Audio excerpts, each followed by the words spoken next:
Welcome to Solvetic, your channel to always learn technology easily. Below in the description, you will find useful links we used in this video.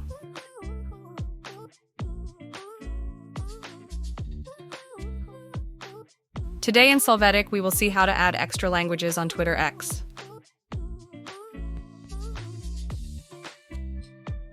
Open your Twitter X profile. There, click on More and then on Settings and Privacy. After that, click on Account Information. You may be asked for your password. Now go to the section Languages. You will click on the option Additional Languages You Speak. In this window, click on the line Show More. Check the box for the desired language and click on Done.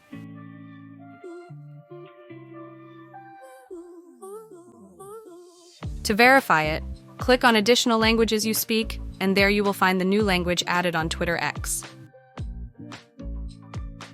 Hey, remember to subscribe Solvetic channel.